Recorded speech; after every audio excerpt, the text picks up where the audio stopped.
So, why are we studying this module? Why is executive fitness relevant to CPAs? Well, let's work on three premises. Fit and healthy accountants tend to become more productive. Fit and healthy accountants are usually happier in their careers. Fit and healthy accountants most likely have a work-life balance. These are the three reasons why executive fitness is relevant to CPAs. Let's look at the link between executive fitness and productivity. A CPA who is fit tends to complete tasks on time and meet deadlines. He would have no major health problems and would get sick less often. That means he will have a very low sick leave availment. He can also accommodate a larger volume of workload and even more challenging ones. He complains less about the work and manifests low stress level. And finally, he would have better quality outputs, meaning he would incur less mistakes.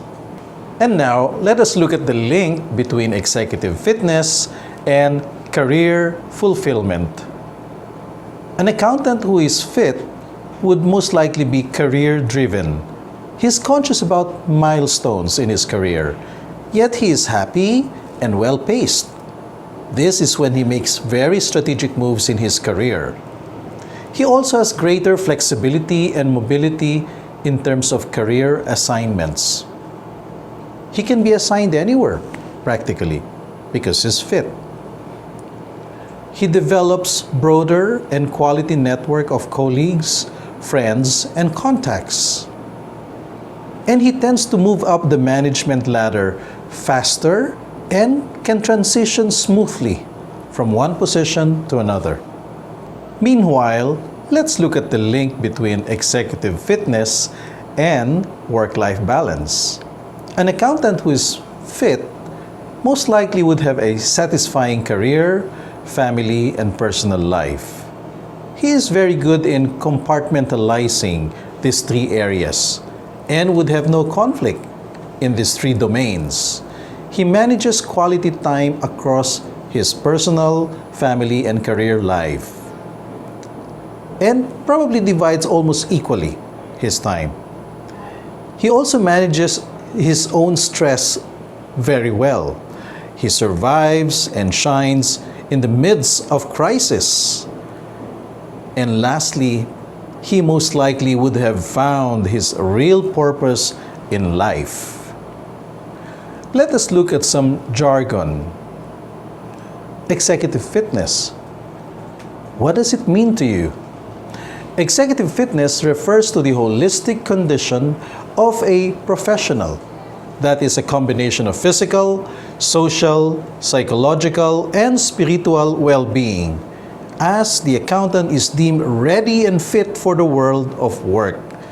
At entry level, this is assessed in many companies through curriculum vitae scanning, IQ tests, personal interviews, background checks, medical exams, etc., as required by the hiring companies.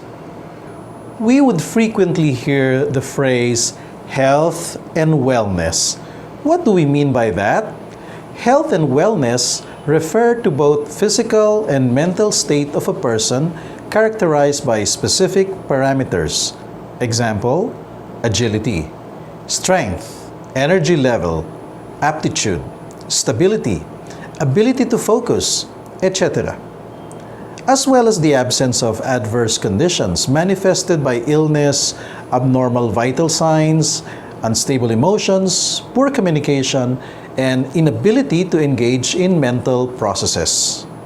And speaking of health and wellness, when was the last time you had the following check? Your blood pressure, your weight and waistline, your eyes, ears, nose, and throat, and then your teeth and gums. What about your urine and stool? And then your sugar level, blood count, and blood chemistry. All those things I mentioned can be checked through an executive examination or annual medical checkup. What is an executive checkup? An executive checkup is a comprehensive medical examination designed to assess a person's health and wellness.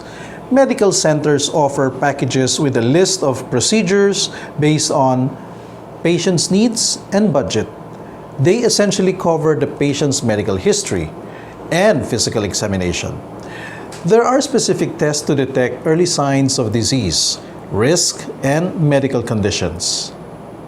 These are examples of specific tests or screening procedures in an executive checkup: cardiometabolic screening, diabetes screening, overweight screening, pap smears, lung cancer screening, complete blood count, liver function tests, urine test, fecalysis, also known as stool analysis, sputum test, radiological test, and ultrasound or ultrasonography.